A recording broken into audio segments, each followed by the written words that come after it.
Bentrovati, oggi vi presento USA nella storia sociale sarda, in particolar modo con il periodo storico che va dal Medioevo all'età moderna. E, e in questo quadro storico, appunto, evidenziamo anche il giudicato di Calari, del quale USA faceva parte. Tutto ciò, come sempre, è preso da USA nella storia sociale sarda, pubblicato, come sapete, nel 2019. Il giudicato di Calari aveva come capitale Santa Igia, era sovrano e perfetto. Il suo territorio abbracciava il Gennargentu, o per meglio dire andava dal Gennargentu al Sulcis, l'Iglesente, il Sarrabus, al Campidano e al Cicirri. Il regno confinava con Arborea, con il regno di Torres e con il regno di Gallura. Il giudicato appunto era rimasto in vita dal 900 circa al 1258. Il regno era stato governato da diverse famiglie molto importanti, tra le quali il Lacon Gunale, il Lacon Gunale di Torres, Lacon Massa o Lacon Serra, Lacon Serra Massa e i Massa.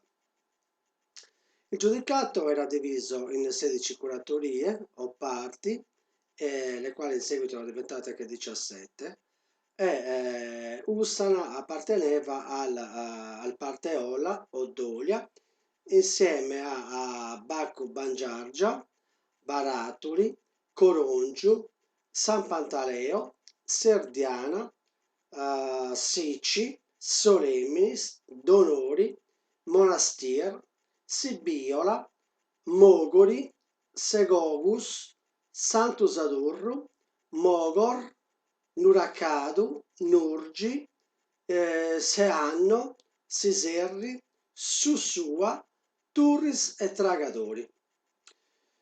Mentre per quanto riguarda la giurisdizione della Chiesa, Calari aveva un'archidiocesi e 3 diocesi che guidavano le chiese dei villaggi. E abbiamo l'archidiocesi di Calari, la diocesi del Sulcis, la diocesi di Suelli, la diocesi di Dolia, la quale aveva la sede in San Pantaleo ed era composta dalle curatorie di Dolia, di Siurgus e di Trecenta, e Ussana ne faceva parte. In questo quadro storico Ussana era stata inclusa nella parte conferita al conte di Capraia, in quel periodo sotto Arborea, e all'estinzione della sua stirpe veniva governata direttamente dal comune pisano. Infatti, il 4 gennaio del 1295, il sovrano di Arborea, ovvero Mariano II, aveva lasciato, attraverso testamento, al comune di Pisa la parte del Calaritano, ma l'atto veniva attuato nel 1297. A questo punto vediamo come in Sardegna giungono i primi continentali, ovvero gli ordini religiosi, i genovesi e i pisani. Allora, per quanto riguarda l'inizio dell'undicesimo secolo, ricordiamo che gli arabi spagnoli volevano ingrandire il loro dominio musulmano nel Mare Nostrum, e così nel 1015 avevano invaso la Sardegna, ma la presenza araba nuoceva alle repubbliche marinare di Pisa e di Genova, le quali volevano e avevano il controllo del Mediterraneo. Giunti nel 1016, le repubbliche, stigate dal Papa e dall'aiuto anche dei sardi, avevano liberato la terra dai musulmani. Ed è proprio in questa circostanza che le potenze marinare avevano conosciuto l'isola e la struttura politica dei regni di Sardegna, i quali si erano aperti alla cultura, all'economia e alla religione dei continentali, che col tempo avevano mutato anche il contesto sociale economico sardo. I giudici avevano attuato una politica liberista e non per niente gli ordini dei frati avevano avvicinato i sardi alla religione cattolica romana e avevano influenzato tutta la cultura. Inoltre, i mercanti pisani e genovesi erano i dominatori dei commerci e avevano permesso di far entrare la politica delle repubbliche senza tante fatiche. Non per nulla il giudicato di Torres, ricordiamo che nel giudicato di Torres, appunto, ricordiamo nel 1063 aveva chiesto ai benedettini di venire nel regno dando benefici ed esenzioni fiscali addirittura a chi? Ai mercanti pisani nel 1080, i quali commerciavano sale e i prodotti delle miniere. Dopo i benedettini erano arrivati i camaldonensi, i vittorini e i vallombrosani, i quali avevano immensi benefici e avevano dato vita ai monasteri, ai smuristensi. Inoltre, benefici li avevano ottenuti anche i duomi di Pisa e Genova. Per quanto riguarda Ussara, una splendente testimonianza per conoscere la vita sociale, economica e linguistica anche del tempo sono i condaghi, ovvero i registri del patrimonio dei monasteri in cui gli abati, i priori e le priorisse registravano le permute, gli smerci, le cessioni dei servi e delle terre, le donazioni, le vendite e gli acquisti del bestiame, inoltre gli atti e tutti i suoi possedimenti. Di diversi condaghi a tutt'oggi ne siamo in possesso. Bene, quindi evidenziando Ussara, in questo periodo abbiamo la presenza dei Vittorini, la quale presenza è testimoniata dalla chiesa romanica del XII secolo in onore a San Saturnino, dove successivamente il territorio circostante era stato adibito a cimitero. In verità non abbiamo testimonianze scritte della presenza dell'ordine dei Vittorini in paese, ma lo possiamo ipotizzare attraverso la struttura architettonica religiosa. Infatti, i primi scritti della sua esistenza risalgono al 1581 grazie ad un atto di morte in cui si attesta che la chiesetta era la parrocchia. Come detto precedentemente, Ussara in questo periodo passava sotto il controllo dei Capraria.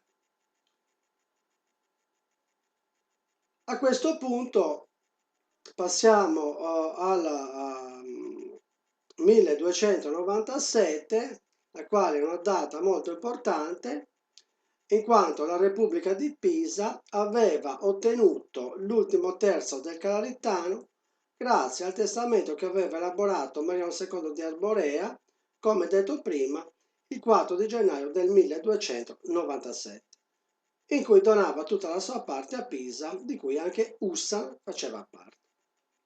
Quindi entrando in un periodo legato all'età moderna, potevo chiamarla, quindi potremmo vedere l'Ussana aragonese, evidenziamo che al momento in cui la guerra del Vespro non finiva, il 24 gennaio del 1295, Papa Bonifacio VIII aveva avuto, con la Concordia di Agnani, la rinuncia ufficiale di Giacomo II, re di Aragona, a che cosa? Alla Sicilia. E rimarchiamo che, nonostante fosse stata fatta la pace di Agnani, i siciliani avevano eletto il re di Sicilia Federico, ovvero il fratello di Giacomo. E a distanza di 2 anni, nel 1297, Papa Bonifacio VIII aveva dato vita al Regnum di Sardegna e Corsiche, dandolo a Giacomo II.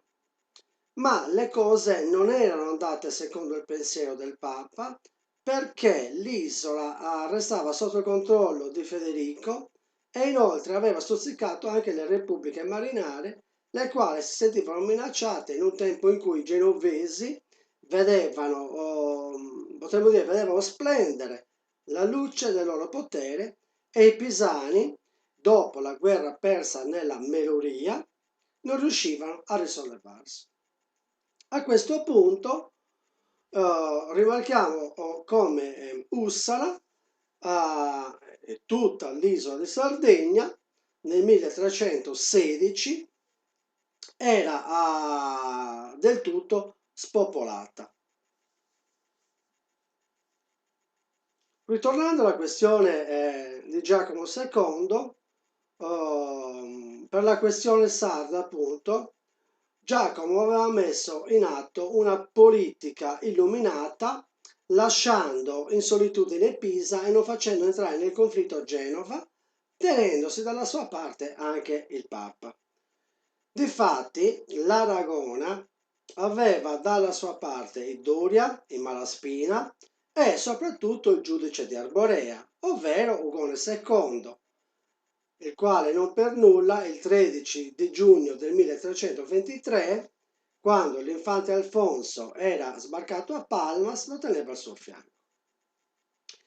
Il 19 dell'Ampadas, quindi di giugno del 1324, gli aragonesi si erano impadroniti della Sardegna conquistando le terre pisane in Calari e in Gallura dopo le guerre iniziate l'anno precedente. Inoltre i sassaresi si erano aggiunti di loro volontà. L'anno successivo, nel 1325, i sassaresi, Doria e Malaspina si erano ribellati agli aragonesi e Pisa l'anno successivo rifaceva la guerra ai catalani, ma il 9, sempre dell'Ampadas, ma di verso anno del 1326, il castello pisano di Calari si era arreso e a Pisa rimaneva solo Castel di Castro e terre feudali date dalla corona aragonese. A questo punto rimarchiamo, per avere un quadro storico del nostro paese, del nostro villaggio Ussala, come la presenza aragonese in Sardegna si era pacificata. L'amministrazione era stata affidata ad un governatore generale, il quale era coadiuvato da funzionari. Nelle diocesi sarde erano state favorite le nomine di preti e vescovi catalani, spagnoli. Inoltre erano stati tenuti a largo gli ordini religiosi italiani. A questo punto tengo a evidenziare come sia molto importante per la politica sarda, quindi di conseguenza capire meglio anche la nostra struttura sociale, la struttura sociale di tutti i villaggi di Sardegna, evidenziare il fatto che era stato fatto ed erano state inserite nuove cose che hanno segnato appunto la società sociale sarda. 1. Nelle terre ex pisane era stato fatto un sistema feudale caratteristico, poiché i feudi, che erano molto piccoli con pochi villaggi e nati dalle divisioni delle curatorie, le curatorie le potremmo identificare con le nostre province, erano stati dati a chi aveva appoggiato in guerra gli aragonesi. I feudatari erano obbligati a risiedere nel feudo, dare aiuto per la difesa nel posto, in suo luogo, con il servizio di cavalli armati. Inoltre, essi avevano potere legislativo, cosa di non poco conto, ma poco potere giurisdizionale. Mentre per ciò che riguardava l'eredità del feudo, i feudatari lo potevano dare solo al primogenito. Per seconda cosa, Castel di Castro, ormai aragonese, era stato popolato da aragonesi, appunto, catalani e valenziani. Costoro avevano gli stessi privilegi che avevano nella terra natia, ovvero la possibilità di eleggere un consiglio formato da 50 membri e una giunta di 5 consiglieri. Questi 5 consiglieri appartenevano alle diverse classi sociali. Successivamente dobbiamo evidenziare come i privilegi erano stati dati anche a Sassari. Per terza cosa, molto importante evidenziare che c'era stato un forte controllo per quanto riguardava le attività economiche in terra sarda. Infatti il re controllava direttamente le miniere e villa di chiesa, Iglesias de Oro, in cui aveva dato vita anche a che cosa? Molto importante, alla zecca. Bene, in questo quadro storico, nel mese di ottobre del 1328, il feudo di Ussara, in seguito alla conquista aragonese, era stato concesso a Clemente Salafert, i cui discendenti continuavano a possederlo per diversi anni. I nobili, insieme a Ussara, possedevano anche Baccu, Cizerra, Gianna, Serdiana, Sigussini, Tegulada, Turris e Gaso. In cambio della gestione di queste ricchezze, i feudatari donavano il servizio di 2 cavalli armati per 3 mesi all'anno, secondo il costume italico o la mora Italia. In questi anni dobbiamo rimarcare che i feudatari avevano aiutato a loro piacimento, a secondo il loro potere, azioni, o per meglio dire, avevano attuato delle azioni contrarie alla politica catalana aragonese, in quanto venivano accusati di estorcere diritti non dovuti verso coloro i quali approdavano nei porti e sui caricatori e su coloro che volevano estrarne derrate locali, come testimonia la carta reale del re Don Alfonso del 15 luglio 1331, presente nel mio lavoro.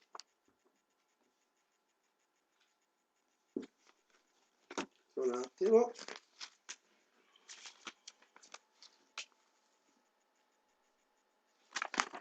Vedete questa parte.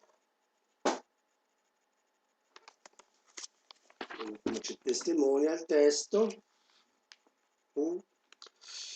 Bene, a questo punto nel 1348 la Sardegna era stata colpita, come anche tutto il nostro paese, le ville e così via, dalla peste, la quale aveva ridotto all'osso la popolazione sarda.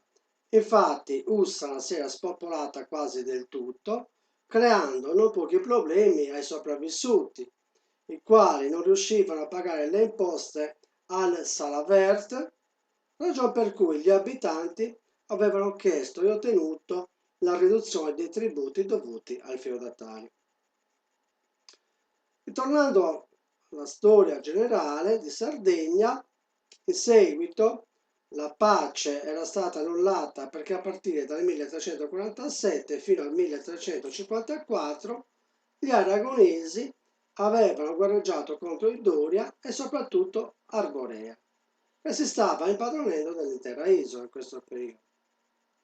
E abbiamo un'altra testimonianza come Ussara nel 1350 passava da un dominatore all'altro, per meglio dire da un feudatario all'altro. Infatti il Salaferro aveva venduto il feudo ussanese, composto da 250 abitanti, al feudatario Francesco Estaper. Andando avanti di qualche anno, in Sardegna venne un fatto molto importante con l'arrivo di Pietro IV il Cerimonioso. Infatti giunse in Sardegna nel 1354, il cerimonioso con una immensa spedizione e aveva stipulato la pace col giudice di Arborea, Mariano IV. La pace aveva portato che Alghero restasse agli aragonesi e Mariano IV aveva avuto in feudo per 50 anni i possedimenti reali galluresi, quindi un'azione politica eccezionale. Questa dobbiamo rimarcare che era stata un'azione importantissima in quanto questo accordo attuato dal cerimonioso nel 1355 aveva portato anche alla convocazione degli stamenti, bracci o corti, cioè del primo Parlamento del Regno di Sardegna in Castel di Castro. Quindi, in questo quadro, lo stamento o corte ecclesiastico era presente ed era composto dagli alti prelati. Poi avevamo lo stamento militare o feudale, formato dai nobili e dai feudatari, lo stamento reale composto dai rappresentanti delle città. Le città erano Calari, Viglia di Chiesa, Oristano per il capo di sotto e Alghero, Sassari, Bosa, Castel Genovese, Povativizzus per il capo di sotto, che non erano state infeudate, ma dipendevano direttamente dall'amministrazione del regio. E un quarto stamento, in verità, quello che è chiamato dai Sardi, era composto dalle comunità pacificate. Anche in questo quadro Ussana veniva rappresentata nel Parlamento sardo. Nel 1355 gli Estopper si erano estinti e il feudo ussanese era stato acquisito da Raimondo Montepao.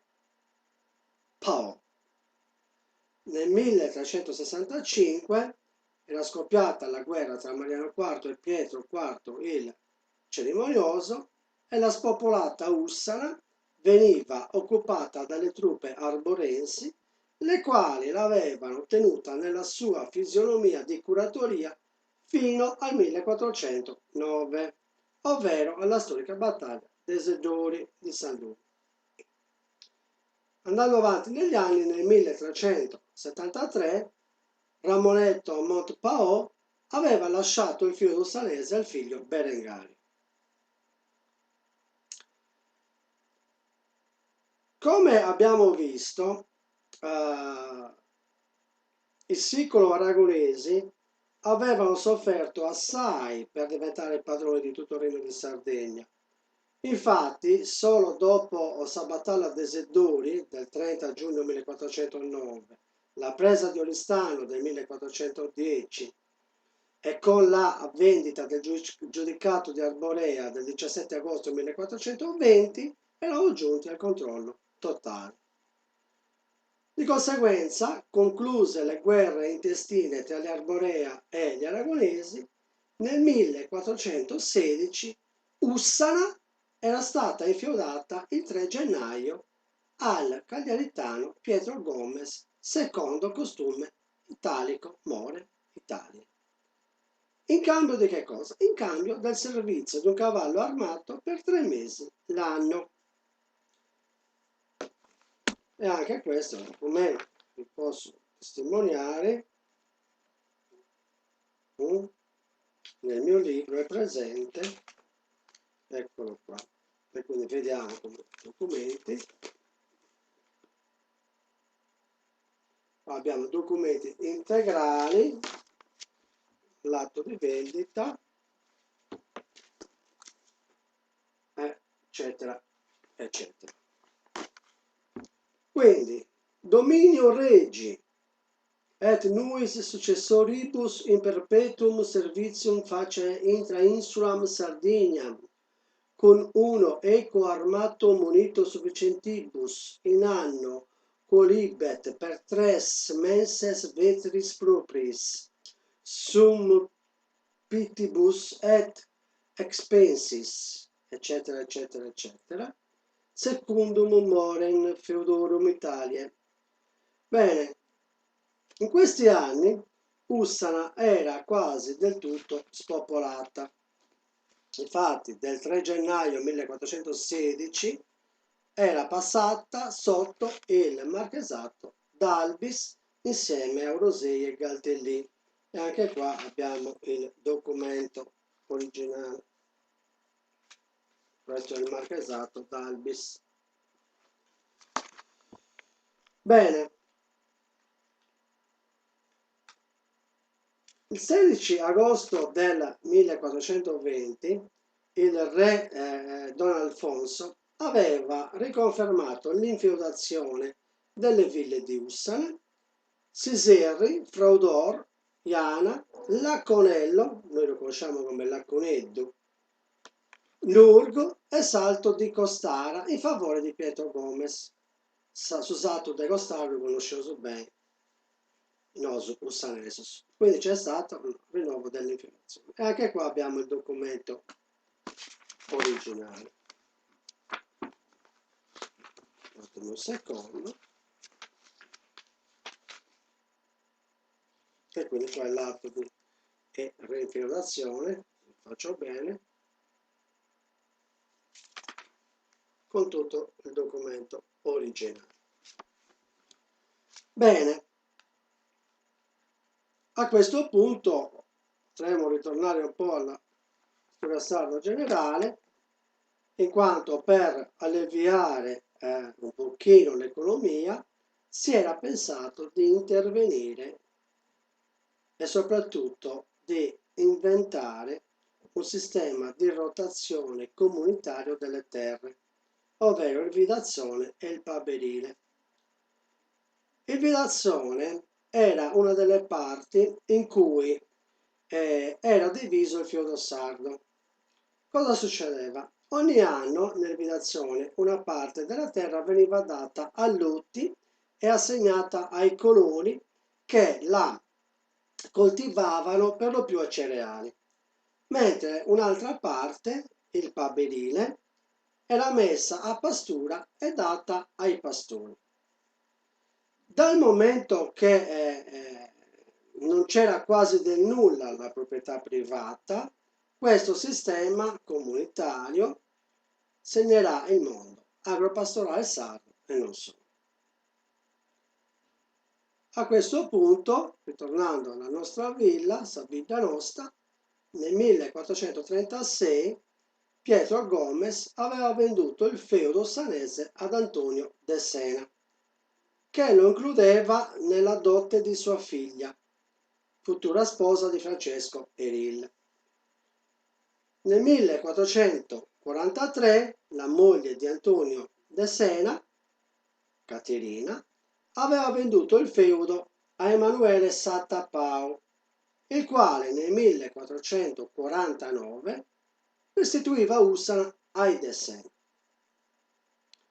Dopo qualche anno, ovvero nel 1458, il feudo veniva ereditato dal nobile Francesco Eril, di origine aragonese, e Sabina aveva ripreso ad aumentare anche demograficamente.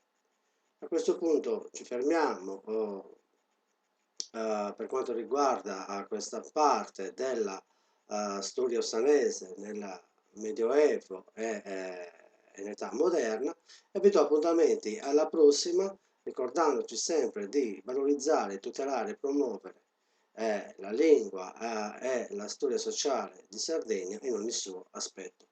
In buon'ora, con saluto.